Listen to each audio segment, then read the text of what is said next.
তার মানে কি বোঝাচ্ছে? একটা নিরপরাধ ব্যক্তি সে শাস্তি পাচ্ছে, অপরাধ যারা করেছে তাদের কোনো বিষয় নেই, যারা নিরপরাধ তারা শাস্তি পাচ্ছে।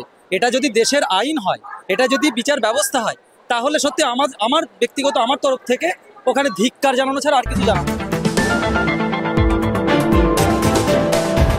না। সেখানে কে কাকে বাছাই করবে? সব তো মিলেমিশে একাকারই হয়ে যাবে। যেটা বাছার জন্য হাইকোর্ট থেকে সুপ্রিম কোর্ট গেল, সেটা তো আবার মিশে যাবে।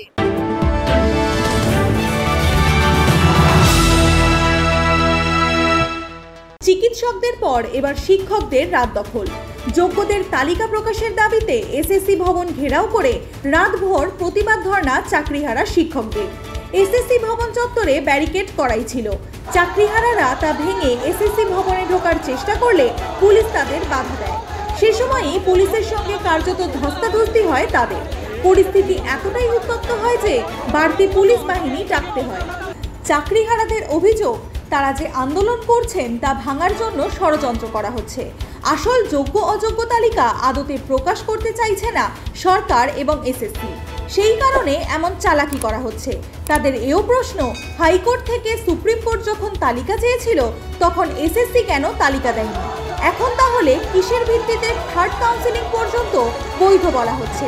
এই প্রশ্ন তুলছেন চাকরিহারাদের একাংশ। থার্ড কাউন্সিলিং পর্যন্ত বৈধ, খবর আসতেই তুমুল উত্তেজনা এসএসসি ভবনের বাইরে। যোগ্য অযোগ্যের লিস্ট দেবে, ঠিক আছে। এখন ওনারা বলছে সেই লিস্ট তো নেই, বের করলে তো ওনারা ফাঁসবে। এখন বলছে 1 থেকে 3 কাউন্সিলিং তারা নাকি যোগ্য, আর বাদ বাকি যারা আছে অযোগ্য। এই করে ডিভাইডেশন করে কোনো লাভ হবে না।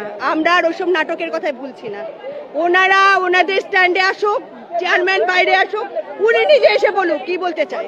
একে গরম, তারপর খাবার নেই, জল শেষ, এমনকি শৌচালয়ে পর্যন্ত তালা পড়ে গেছে। সেই সব প্রতিকূলতাকে সঙ্গী করেই রাতভর আন্দোলন করছেন শিক্ষক শিক্ষিকারা। দাবি একটাই, এসএসসিকে যোগ্য অযোগ্যের তালিকা দিতে হবে।